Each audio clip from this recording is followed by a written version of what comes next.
Hello guys, this is Richard TV and welcome back to my channel. But before I start the devotional guys, I would like to shout out to pala person our channel na nagpunta rito at nag-join sa devotional. Shout out to God bless to Leo Bacoteco, Bonatariban Moria, Jocelyn Custodio, SSC TV of Korea, Heart Ponsalan, Mami Rose Craft, Jans TV, Michael Aborita, Connie Vlog, Pimbert Tolpo, Retro Vlog, Nathaniel Abilia, Friends Shandog, Vin Lawrence Chonko, Blessery Chavez, Jerry Abok, and shout out na rin sa mga hindi nakisabay na manood sa premiere but still napunta pa rin dito para manood at makinig sa devotional. God bless us all, guys.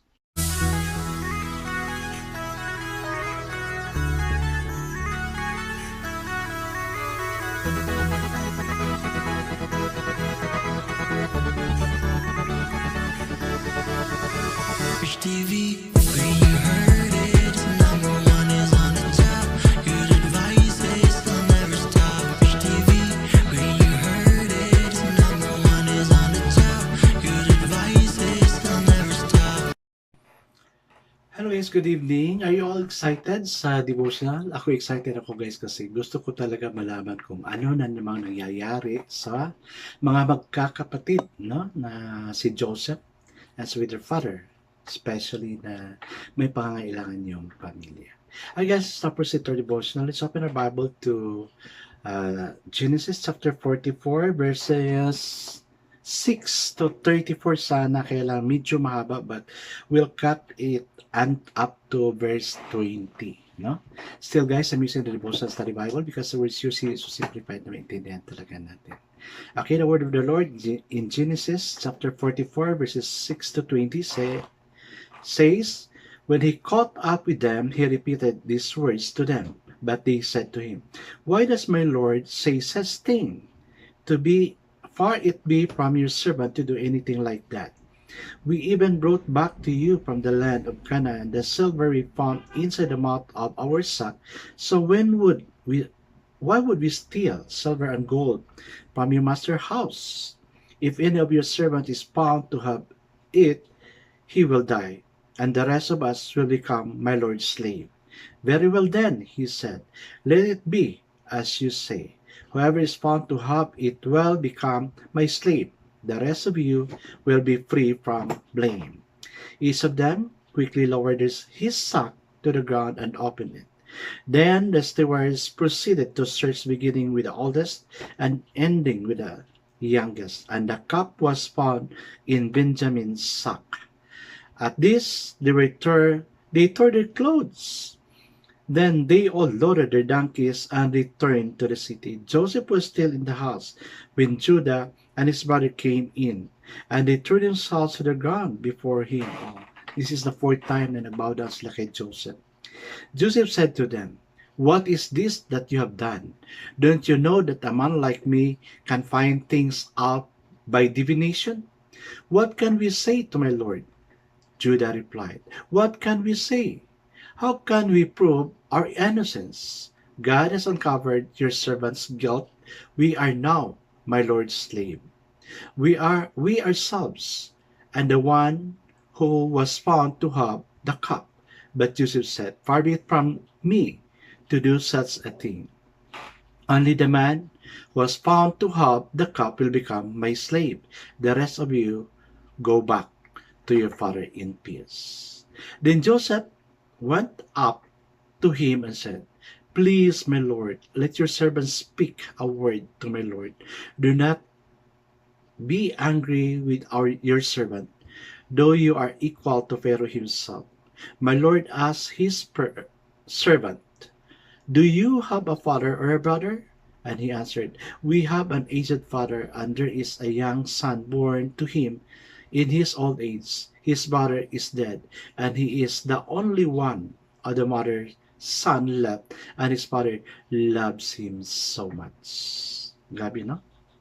So yun guys. Ako I'm excited sa binasa natin. Okay guys, let's now pray. Father God, what happened because of Joseph's drama, O Lord God, na pinalagyan niya ng ginto yung sako na dadalhin ni Benjamin. Just to hold them, O Lord God, nangyari talaga. Bumalik sila sa Egypt. and it was investigated because of the drama. Still, andun pa rin yung drama. Yes, Lord, no? Sa mga anak ni Jacob, kay Judah, who depended the family.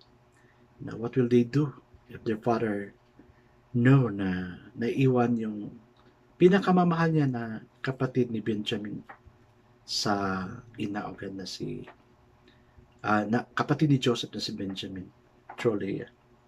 Lord, in this story we know we learn something through relationship, how we value our relationship, particularly with the rest of the members of the family.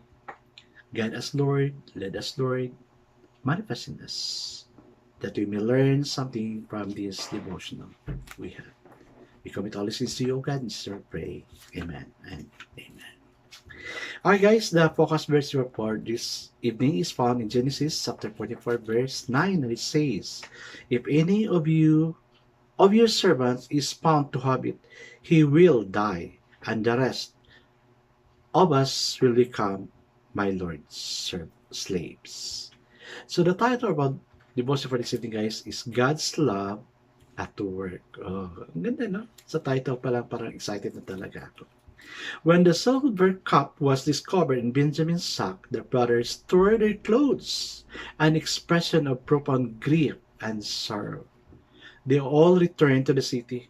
They could have thrown Benjamin under the bus, but they all united around him instead. Confronted with a crime, Judah spoke for the brothers. He lamented that there was nothing he could say to prove their innocence in verse 16. He then said that God has uncovered their guilt. The guilt he is referring to here is their crime against Joseph. This is the second time they have confessed to this. Totoo nga naman. Previously, sa binasa natin sa verses chapter 42, verse 21. Testing their father, Joseph said, they could all go free except for Benjamin. At this, Judah makes an impassioned plea for the sake of Benjamin and his father. He said that his father did not want Benjamin to go with them, but he had given his word to his father that Benjamin was going to be saved, that Jacob was not going to lose Benjamin like he lost Joseph. Judah then begged for the opportunity to be Joseph's slave so that Benjamin could return to their father.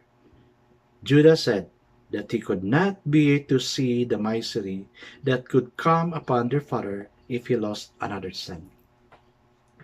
It was God that melted the resistance in the brothers' heart and led them to face their sin. God's love permitted even their difficult experiences. Kaya guys, yung mga kasalanan na that's what I also learned last Sunday sa namin sa church namin na we're not exempted from the consequences of sin. No. The Lord can just punish us. Sino ba tayo? The Lord, pwede tayong hindi i-forgive ni Lord, but because God's love is so great, He considered us His sons and heirs of God. Dahil sa love ni Lord, grasya ni Lord, no? We are saved na tayo sana yung ipapako doon sa cross. Sino ba tayo? Napatawarin ni Lord na laging nagkakasala. But because God's grace is so big and wide, He is able to do it. So ngayon, ang nangyari kay Judah, no? He really plead na sana lang ang magiging slave, wag lang si Benjamin. So parang bumalik sa kanila yung ginawa nila kay Joseph. Si Joseph kaya, ano kayang feeling din ni Joseph na narinig na yung mga words sa brother niya si Judah? Guys, I want you to continue reading, no? Kasi we ended at verse 20 up to verses 34.